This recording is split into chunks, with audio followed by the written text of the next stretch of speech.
안녕하세요. 김신전 목사입니다. 저는 최근에 누가복음 21장 34절에서 예수님께서 종말의 날이 돛과 같이 너희에게 임하리라 라는 말씀을 보면서 예수님은 예수님의 다시 오심, 즉 종말의 날을 왜 돛과 같이 온다라고 표현했나 하는 의문이 들었습니다.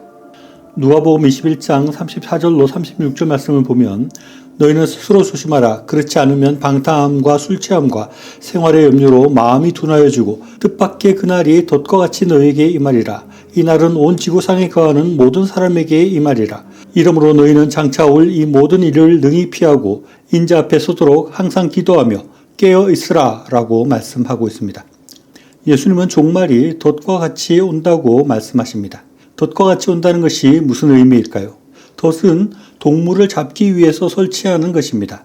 예수님이 종말이 돛과 같이 임한다라고 말씀하시는 것은 우리가 돛에 걸리듯이 종말에 걸릴 수 있다라는 의미라고 할 수 있습니다.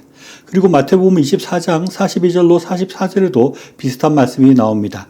그러므로 깨어있으라. 어느 날에 너희 주가 임할는지 너희는 알지 못함이니라.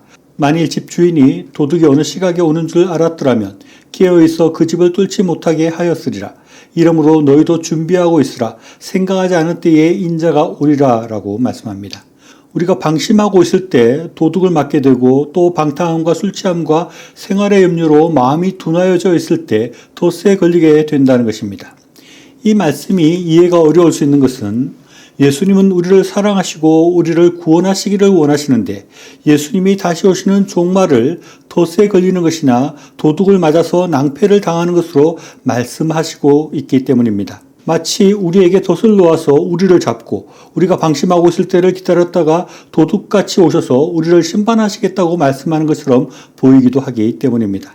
물론 그런 의미는 아니겠죠. 도둑과 돛을 말하기 전후에 있는 준비하고 있으라, 깨어있으라는 말을 강조하기 위함일 것입니다. 즉 우리가 언제 올지 모르는 종말을 잘 대비해서 하나님의 무서운 심판에 빠지지 않아야 된다는 것을 말씀하는 것이라고 할 수 있습니다. 그러나 그럼에도 불구하고 예수님의 다시 오심을 도둑과 돛으로 표현하는 것은 특별해 보입니다. 저는 예수님의 세계관에 대해서 말씀하고 있는데요. 예수님은 시공간을 초월하셔서 이 세상을 바라보셨다고 할 수 있습니다. 이런 시각으로 볼 때 예수님은 예수님의 이 땅에 다시 오시는 때, 즉 종말의 때에 많은 사람들이 도둑을 맞고 돛에 걸린 것과 같은 그런 모습을 보셨다고 할 수 있습니다. 그리고 열처녀 비유에서처럼 기름을 준비하지 못해서 혼인잔치에 들어가지 못하는 모습을 보셨을 수 있는 것입니다. 예수님이 다시 오셔서 우리가 이 천국에 영원히 살게 되는 순간을 도둑이 들어오는 것으로 또는 돛에 걸리는 것으로 말씀하셨다는 것은 그 종말의 시간이 우리에게 좋은 시간만은 아닐 수 있다는 것을 말씀하고 있는 것입니다. 오히려 그 종말의 시간이 아주 위험하고 어려운 시간이 될 수 있음을 경고하는 말씀이라고 할 수 있습니다. 그런데 우리가 생각해 보아야 할 것은 우리는 과연 이런 돛과 도둑으로부터 안전한가 하는 것입니다. 우리는 돛을 피할 수 있나? 우리에게는 도둑이 들지 않는가 하는 것입니다. 어떤 사람들은 나는 예수님을 믿는다고 말했다. 또 세례도 받았고 교회에 출석하고 있으니 괜찮다고 생각할 것입니다. 즉 믿음으로 구원받았으니 나는 예수님을 믿으니 안전하다고 생각할지 모르겠습니다. 그러면 그런 사람들은 돛의 위험도 없고 도둑의 위험도 없는 것일까요? 만약 진짜 그렇다면 예수님은 왜 그렇게 종말의 때를 많이 말씀하시고 경고하시고 어떤 의미에서 우리에게 겁을 주고 있는 것일까요? 믿음으로 구원을 얻는다는 이신칭의 신앙은 분명히 옳은 것입니다. 그러나 예수님께서 말씀하신 도둑과 같이 돛과 같이 임할 종말을 깨어 준비해야 되는 것도 분명한 진리입니다. 저는 이 말씀을 보면서 우리는 얼마나 더 신앙생활을 잘 해야 하나 하는 의문이 들었습니다. 성경은 우리에게 인자 앞에 서도록 항상 기도하고 깨어있으라 라고 말씀하시고 항상 복종하여 두렵고 떨림으로 너희 구원을 이루라 라고 말씀하시는데 우리는 어떻게 신앙생활하고 어떻게 깨어있어서 예수님의 재림을 준비할 수 있을까요?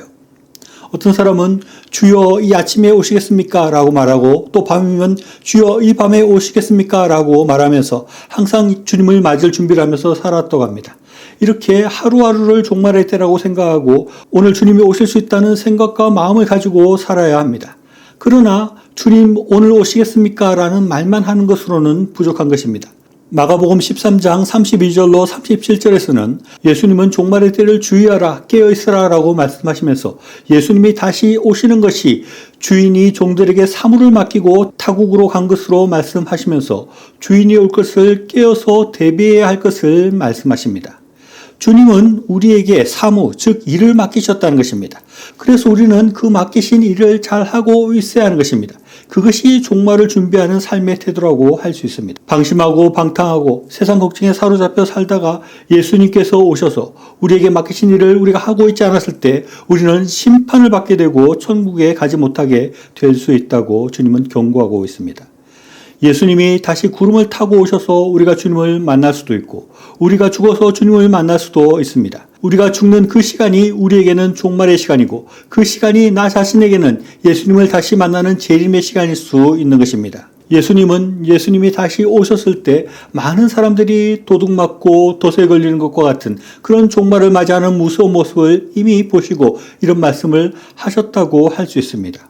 우리는 과연 예수님을 맞을 준비가 되어 있는 것입니까? 우리는 도둑이나 덫에 걸리지 않을 만큼 항상 기도하며 깨어있는 삶을 살고 있습니까? 저를 비롯한 많은 기독교인들이 너무 깨어있지 못하고 방탕함과 술 취함과 생활의 염려로 마음이 둔하여져 있는 것은 아닙니까?